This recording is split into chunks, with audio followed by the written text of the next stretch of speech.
Hello everybody, thanks for joining me today. Today we're going to talk about split logging. A lot of people ask, how do I figure out how many hours I'm going to gain back on a split log? The ELD will do it for me, right? If I sit there and wait for the clock to tick, and then it'll tell me how many hours I'm going to give it back. But how do I figure that out ahead of time? And it's a good idea to know how to do it ahead of time, so that if you figure you're going to be late for an appointment, you can let somebody know ahead of time instead of sitting there for 8 hours waiting for that last minute to click off the top clock and then having to call in and say, hey, I'm not going to make it to that delivery in a half hour, when you could have possibly told them 8, 10, 12, 14 hours earlier. So it's kind of nice to know that. It can make your life a lot easier, rescheduling appointments and so forth. Or if you're doing paper logs, some people say, I'm not split logging, I'll screw it up, I don't really get it, it's too much math. Well, I just want to show here today the process. It's not really all that bad. So we all know about the clocks we got to follow every day. We got the 70-hour clock in 8 days. We got the 14-hour clock. We got the 11-hour clock for driving. We got a 10-hour break, and we have a 30-minute break.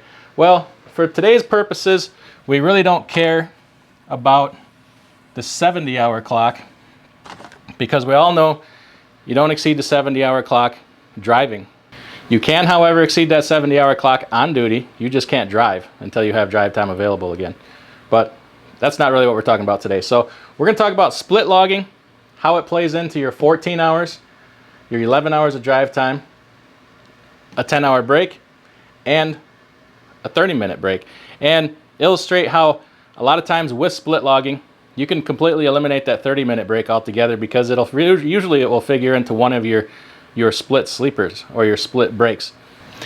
Now for logging split sleeper, to get your 10-hour break, you can split that into a 7-hour and a 3-hour break, or an 8-hour and a 2-hour break. Now the longer break always has to be completely in the sleeper. The shorter break can be off duty or sleeper, but the longer one always has to be sleeper berth. And they can come in either order. You can do the 2-hour break first, then the 8-hour break, or the 8-hour break, then the 2-hour break. Now for purposes of this video, to simplify a little bit, we're just going to call everything an 8 and 2 split. And to substitute the math for you, if you just change the 2 to a 3 and the 8 to a 7, it's going to work exactly the same way. You just do the math slightly different. So what I'm going to do is I'm going to turn this whiteboard into a log sheet, or 2 log sheets, 2 days. 1 day on top, 1 day on the bottom, so you can see how it moves between the couple days. And then we're going to talk about also a couple little things to watch out for so you don't go into violation, and a couple little tricks you can do to extend things a little bit that you may not have thought of. All right, so let's talk about this split logging thing here, right? This is my representation here of 2 days worth of paper logs, right? You got the black line across the middle. Everything up here is day 1. This is day 2. We've done it this way so that you can see how things flow from one day into the other. This is arranged just like a paper log. So if you're doing paper logs and you say, I don't want to do this because I'll mess it up, well, this is a good way to visualize it. And this will be set up just the way your e-log screen will be, right? Off duty, sleeper, drive, on duty. So let's say we're starting this day fresh off a 10-hour break. We're going to start at 3 a.m., half hour on duty to pre-trip, hook a trailer, whatever, 2.5 hours of driving to get to we're saying we're going to make a pickup. You get there, half hour, check in, whatever. They say we're not going to load you for a while, so jump in the sleeper for 2 hours. 2 hours comes, they load you. Maybe a half hour if you got to throw some straps, get your paperwork, whatever. Then you're on the road for 6.5 hours. Now I'm doing this in half-hour increments, just to keep it clean, because a quarter hour here would get kind of messy on this whiteboard. 6.5 hours, you got to stop for a bathroom break. Call that a half hour. Back on the road for an hour and a half. You're at your truck stop where you want to park for the day. Half hour for post-trip, whatever. Maybe you got a half hour off duty for tending to your personal needs. And then you jump in the sleeper for 5.5 hours. All right, so what do we got here? So earlier in the day, since you had a 2-hour break, or if it was a 3-hour break, where you're just using 8 and 2, that qualifies you to split your break tonight into an 8-hour break for sleeper. Shorter break can be off duty or sleeper. Longer break must be sleeper, okay? So we're 5.5 hours before midnight. That means we got to do another 2.5 after midnight to get to our full 8-hour sleeper berth. It puts us at 2:30 in the morning, right?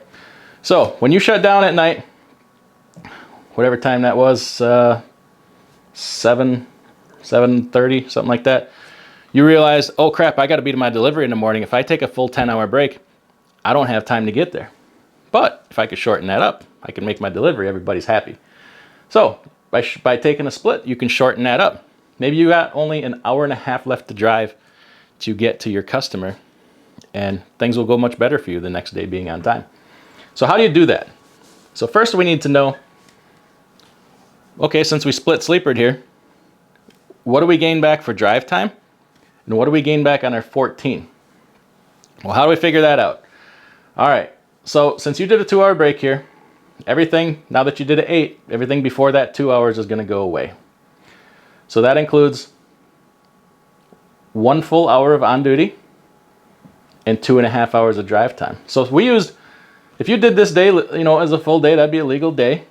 You use 10.5 hours of drive time, you have a half hour of drive time unused, right? So you get to keep that. So half hour plus this 2.5 you're gonna gain back makes for 3 hours of drive time. Well, you only got an hour and a half to go to get to your customer, so you're golden, right? Maybe, but first you gotta know what you have left on your 14. So to get that, we need to know, since this 2 hours, everything before the 2 hours here is dropping off, we're gonna start right here. So we're gonna total this up. It's gotta be, this is your 14, so it's on duty, off duty, sleeper, and drive, right? From whenever you started your clock. So now your clock officially starts here. So we got a total of 1 hour of on duty time. We got a total of 8 hours of drive time. So that puts us at 9 hours towards your 14, right? But we got to include this half hour and half hour of off duty. So that's 1 full hour of off duty. That puts us at 10 hours used towards your 14. All right, because we didn't start, that doesn't stop until you enter sleeper. So we had this half hour here we got to enter. So that's 10 hours of time we used towards our 14. Now with the 8-hour break, or 7, whichever you are required to, we have 14 hours, or I'm sorry, we have 4 hours left on our 14. We have 3 hours of drive time available. We're good, right? We can make that appointment now. Everybody's gonna be really happy with us. And probably you're gonna set yourself up nice for this day, because you make that delivery, chances are you're gonna sit there another 2 hours waiting to be unloaded, right? So you're gonna save yourself another 2 hours of unwasted time that day. Now you don't have to do this. This is optional. If you'll notice up here, the way this all kind of worked out, we didn't really have to take a half-hour break that day, did we? So sometimes splits, maybe your 2 hours off comes more in the middle of the day, in the time you have before and the time you have after it. That 2-hour break negates the need for a half-hour break. It kind of did here too. We could have got away without it. We would have only been at 8 hours of drive time, and that would have been perfect, right? So it can save you time there too. Now something to be aware of. So today we started coming off a 10-hour break, or started from home, whatever, right? Let's say you came off a split. You were splitting, and you're continuing to split before this. We're gonna talk about time before this day started, right? We were on a split sleeper. We're continuing to split with the 2, the 8, but say instead of going to a delivery, you were doing this to get home, right? So split here, we got the 2, and right at this point here at the end of the day, you're home. Well, to keep from going into violation, you have to take this 8-hour sleeper berth. You have to finish the split. If you don't, it's going to put you in violation on your logs. So remember that. That's an important one to remember. And then to come out of a split, you can to stop split logging, all you do is take a full 10-hour break. You're going to want to finish the split with an 8, but then you could take another 2, and you're out of it. You're back to 10-hour breaks. Now here's a little tip of something that could kind of throw a different angle into the day. How do I want to do this here? Now say we have this 2-hour break here, right? We got a multi-stop day. And say instead of having this whole 6 hours of drive time here, we had just added in a 2-hour break here So like say multi-stop. I didn't add any on-duty time. This is just for illustration. But say you had this other 2-hour break here, multi-stop load.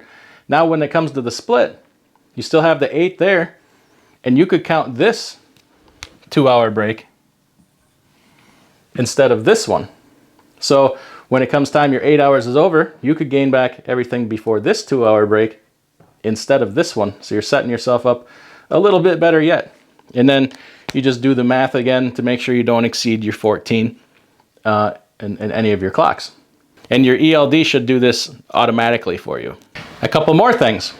So here you did a 2 or 2, whatever, and then you had the 8. There's nothing to say you can't do the 8-hour break first and then the 2-hour break later. You have a great deal of versatility here. So just always do the math to add up your times, your 14s and your 11s to make sure that you're not exceeding those clocks. So if you did an 8 here, you did a 2 here, or a 7 and a 3, whichever. Now, this day, you know, if you drove to get to your customer here and you took a 2-hour break, right? Let's just draw something in there quick. There, and we'll call that I'll just put some kind of 2-hour break in here. And then say we go right back to driving. We're just making something up at this point. So after this 2-hour break, you're going to gain back everything back before your 8-hour break for this period. Now we originally calculated this split with that 6.5 hours of drive time in there. So let's switch it back to that so I don't throw you too far off a track here. We'll just put this back to 6.5 hours of drive time.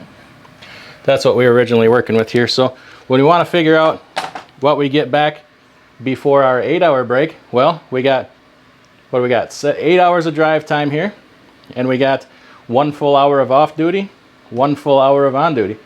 So that's 8, 9, that's 10 hours, of which 8 hours is drive time, right? These 2 periods, and then 2 hours we have towards our 14. So 10 hours, 8 of which is driving to use down here. So we've established what we're gaining back, but that's not the whole story. What you have to remember, we left some hours on the table down here in the beginning of the day. If you remember, we had 4 hours left on our 14, 3 of which could be drive time. We only used 2 hours. So really, instead of 10 and 8, you still have an hour of drive time here we didn't use. So that would be 10 and 9. So don't ever forget, you know, what you neglected to use during your last status here. Now, something else some people are probably screaming about here, you may have caught something I did wrong. This is just to show the math. This isn't procedural. But really right here, you're not supposed to really go from sleeper berth to the drive line. There's technically supposed to be a buffer in there of off duty or on duty. But this is just to illustrate the math. That's just why I did it that way. And another question we sometimes get is, okay, on split logging, where do you put your pre-trips and post-trips? They're gonna fit kind of wonky because you're doing things all different times of day. I like to definitely have one at the end of my whatever my long duty status is, and then at the end of my long break. So you can see here, if I didn't know in the day, at the beginning of the day, I was going to split log. I already did that. I didn't know if I was going to for sure split log, but I definitely want one at the end of my long duty status, and then before or at the end of my long break. So that was my long break.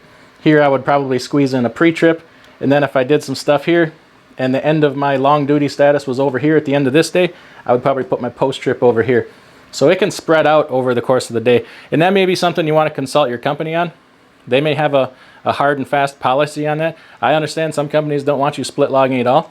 So definitely before you do that, talk to your employer. So I hope that was helpful. Definitely give me a thumbs up for all the time it took me to put all these little red lines on the board here. And if you like this kind of thing, check out some of my other videos on the screen right now.